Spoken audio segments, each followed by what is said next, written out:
వాస్తు సంబంధించి మరిన్ని విశేషాలు తెలుసుకోవడానికి, మీ ఇంటి ప్లానింగ్ మరియు వాస్తు సమస్యలు తెలుసుకోవడానికి మా ఛానల్ సబ్స్క్రైబ్ చేయండి, లైక్ చేయండి, అలాగే షేర్ చేయండి. ఇందరికీ అభయంబునిచ్చు చేయి కందువగు శ్రీ గురుభ్యో నమః. శ్రీమతే రామానుజాయ నమః. శ్రీవాస్తు ప్రేక్షకులకి నమస్కారం. ఇవాళ వాస్తు విషయాల్లో మన స్థలం అంటే మనం గృహ నిర్మాణం చేసుకోవాలనుకున్నప్పుడు స్థలం ఎలా ఉంటే ఆ విధంగా నిర్మాణం చేసుకోవడం మంచిదా, లేదంటే స్థలం ఎలా ఉన్నా వాస్తుపరంగా నిర్మాణం చేసుకోవడం మంచిదా అనేది మనం తెలుసుకుందాం. సాధారణంగా ఎవరికైనా కానీ స్థలం హెచ్చుతగ్గులు అనేవి కొన్ని చోట్ల ఉండే అవకాశాలు ఉంటాయి. అంటే ఏదో ఒక భాగం పెరగటం తగ్గటం అనేది ఉంటాయి. అది ముందే నిర్ణయం చేసుకొని ఏ భాగం అయితే మనకి పెరుగుదల ఉందో అది నైరుతి కావచ్చు, ఆగ్నేయం కావచ్చు, లేకపోతే ఈశాన్యం కావచ్చు, లేకపోతే వాయువ్యం కావచ్చు. ఈశాన్యం పెరుగుదల ఉందనుకోండి, కొంతమంది ఉంచుకునే అవకాశాలు ఉంటాయి. కానీ మనం ఇంత ముందు నుంచి చెప్పినట్టు అది కూడా ఎక్కువ ఉంటే మాత్రం అది కూడా మంచిది కాదు.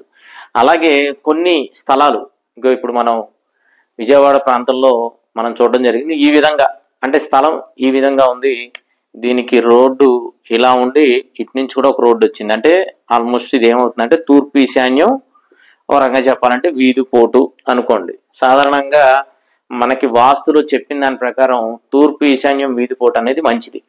అంటే శాస్త్రంలో చెప్పిన దాని ప్రకారం తూర్పు ఈశాన్యం వీధి పోటు ఉంటే అక్కడ గృహ నిర్మాణం చేసుకోవటంలో ఎటువంటి ఇబ్బంది లేదు. కానీ మనం శ్రీవాస్తు ద్వారా ఆగ్నేయం వీధి పోటు ఉన్న గృహాలు ఇచ్చాం, కొద్దిగా నైరుతి వీధి పోటు ఉన్న గృహాలు నందిగామ ప్రాంతంలో ఇవ్వడం జరిగింది. అదే శాస్త్రపరంగా నిర్మించుకుంటే ఎటువంటి వీధి పోటు ఉన్నా కూడా ఇబ్బంది ఉండదు అనేది మనం నమ్మే సిద్ధాంతం. శాస్త్రం కూడా అదే చెప్తుంది, శాస్త్ర ప్రకారం నిర్మాణం చేసుకుంటే ఇబ్బంది ఉండదు. కాకపోతే ఈ భాగంలో కనుక వీధి పోటు వస్తే కాస్త జాగ్రత్తగా ఉండాలి అని చెప్పడం జరిగింది. అలాగే ఇక్కడ ఈ విధంగా ఉన్నప్పుడు వాళ్ళు గృహ నిర్మాణం చేసేసుకున్నారు. చక్కగా ఏం చేశారంటే ఇక్కడి నుంచి నిర్మాణం చేసుకున్నారు. ఇక్కడ అంటే గ్రౌండ్లో మొత్తం పార్కింగ్ లాగా వదిలేశారు. పైకి వెళ్ళేటప్పటికి శుభ్రంగా ఈ ప్రాంతం నుంచి ఇట్లాగా తీసుకొని ఇల్లు అనేది ఈ విధంగా నిర్మాణం అనేది చేసుకోవడం జరిగింది. ఈ విధంగా ఇక్కడ మెట్లు అనేది ఈ భాగంలో ఏర్పాటు చేసుకున్నారు. వాయువ్యంలో మెట్లు సరే మనం వేయటంలో కొద్దిగా పైకి కిందకైనా కానీ గృహ నిర్మాణం అయితే ఈ విధంగా నిర్మాణం అనేది జరిగింది.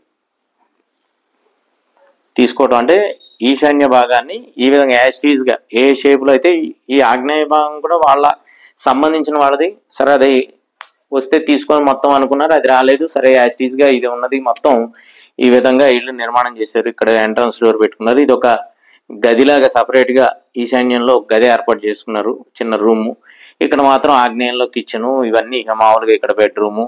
యాస్టీజ్గా హౌస్ ఎలా ఉంటుందో ఆ విధంగా 2 బెడ్రూమ్లు, హాలు, కిచెను సాధారణంగా ఈ భాగంలో ఎలా వస్తుందో అలాగా నిర్మాణం అయితే చేసుకోవడం జరిగింది. కానీ శాస్త్ర ప్రకారంగా ఈ విధంగా అంటే ఈశాన్యం వీధిపోటు ఉంటే మంచిది అయినా శాస్త్ర ప్రకారంగా ఈ విధంగా నిర్మాణం చేసుకోవటం అనేది మంచి పద్ధతి కాదు. ఎప్పుడైనా గుర్తుపెట్టుకోవాలి, ఈ విధంగా ఉన్నప్పుడు మనం నిర్మాణం అనేది సరే ఈ స్థలం పెరుగుదల ఉన్నా సరే అలా అని చెప్పి ఇంత స్థలాన్ని మనం వదులుకోమని మనం చెప్పలేం.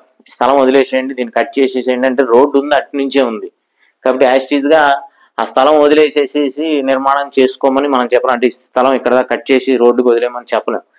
అయితే మనం ఏం చేయాలంటే ఏదైతే ఉందో నిర్మాణం వెనక భాగం ఎంత ఉందో అది 100 గజాల్లో ఉండొచ్చు, లేకపోతే 90 గజాలు ఉండొచ్చు, 80 గజాలు ఉండొచ్చు. ఈ భాగం ఏదైతే క్లారిటీగా మనకి స్క్వేర్ రెక్టాంగిల్ భాగం వస్తుందో ఇక్కడ దాకా గృహ నిర్మాణం చేసుకొని ఈ ముందు భాగం ఏదైతే ఉందో ఇక్కడ నుంచి ఏదైతే మనం ఈ హద్దు ఉంటుందో చక్కగా ఇక్కడ వరకు ఒకటి మనం తూర్పు భాగమే కాబట్టి చిన్న హద్దు పెట్టుకొని ఇక్కడికి మనం క్లోజ్ చేసుకునే విధంగా ఉండాలి. అంటే ఇక్కడే గేటు అన్ని ఏర్పాటు చేసుకునే విధంగా ఉండాలి, ఇంత పెరిగే విధంగా కాకుండా.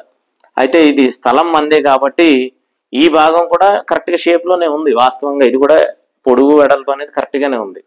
ఈ భాగాన్ని కూడా అదే విధంగా ఇక్కడ పెట్టి ఇక్కడ ఒక గేట్ మనం ఏర్పాటు చేసుకోవచ్చు. అంటే టెంపరీగా, ఎందుకంటే మనం ఇది గనక శాస్త్ర ప్రకారంగా నిర్మాణం చేసుకున్నాం అనుకోండి, ఇది ఆల్రెడీ పాత ఇల్లు ఏదో ఉంది, ఖచ్చితంగా ఇది మనం కరెక్ట్గా నిర్మాణం చేసుకుంటే ఈ గృహం అనేది వాళ్ళు అమ్ముతారు. ఇక్కడ మనకి ఎందుకంటే బలం పెరుగుతుంది, తద్వారా ఇది కూడా మనకు వచ్చే అవకాశం ఉంటుంది. కానీ ఈ విధంగా నిర్మాణం చేసుకోవడం ద్వారా మనమే ఇబ్బందులు పడుతూ ఉంటాం. ఆల్రెడీ ఇది ఏంటంటే గృహ నిర్మాణం దరిదాపు ఒక 3-4 సంవత్సరాలు 5 సంవత్సరాలు ఆ కట్టే అతను చేశాడు. తద్వారా అతను ఇబ్బంది పెట్టాడు, వీళ్ళు ఇబ్బంది పడ్డారు. అది ఇంకా పరిపూర్ణంగా అంటే ఇంకా పూర్తిగా సిమెంట్ అన్ని క్లోజ్ కాకుండా వీళ్ళు గృహప్రవేశం చేయాల్సి వచ్చింది, అందులోనే ఉండాల్సి వస్తుంది.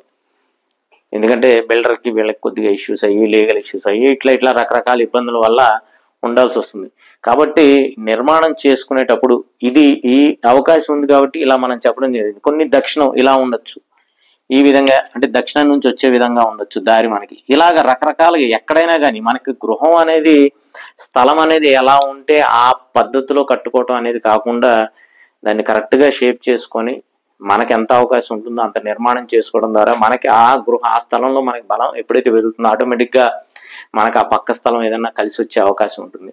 అంతేగాని ఉన్నది ఇలానే ఉంది కాబట్టి ఈ విధంగానే కట్టేసుకుంటే తూర్పు ఈశాన్యం మంచిదే కాబట్టి వీధిపోటు కాబట్టి బలం ఆటోమేటిక్గా పెరుగుతుందంటే పెరిగే అవకాశం ఉండదు. ఆ విధంగా చేస్తే ఆటోమేటిక్గా ఇప్పుడు ఏమవుతుంది, ఇల్లు ఎప్పుడైతే ఇక్కడ దాకా నిర్మాణం చేస్తామో మనకి ఈ ఆగ్నేయం అనేది కట్ అయిపోయినట్టు ఉంటుంది. కానీ ఎప్పుడైతే ఈ గృహం ఇక్కడ దాకా చేసి ఇక్కడ గేట్ పెట్టుకుంటాం, తూర్పు ఈశాన్యం కాబట్టి చిన్నది పెట్టుకుంటాం, పెద్ద ప్రహరీ అవసరం లేదు, చిన్న ఇంటర్నల్లోనే గోడ కట్టి చిన్న గేట్ పెట్టుకుంటాం. టోటల్గా ఇది బయట పార్కింగ్ ఏర్పాటు చేసుకొని ఇక్కడ, ఎందుకంటే ఒకసారి కట్టుకుంటాం కాబట్టి అది కూడా కట్టేస్తే అయిపోతుంది. ఆ విధంగా కాకుండా నిర్మాణం చేసుకునేటప్పుడు మాత్రం ఇలాగా అంటే స్థలం గనక వాస్తుకు విరుద్ధంగా ఇలాంటి ఎల్ షేప్లో ఉన్న వాటిని ఈ విధంగా కట్టుకోవడం ద్వారా కొంత ఇబ్బందులు లేకుండా ఉంటాయి, తద్వారా ముందుకెళ్లే అవకాశాలు ఎక్కువ ఉంటాయి. జై శ్రీమన్నారాయణ. వాస్తు సంబంధించి మరిన్ని విశేషాలు తెలుసుకోవడానికి, మీ ఇంటి ప్లానింగ్ మరియు వాస్తు సమస్యలు తెలుసుకోవడానికి మా ఛానల్ సబ్స్క్రైబ్ చేయండి, లైక్ చేయండి, అలాగే షేర్ చేయండి.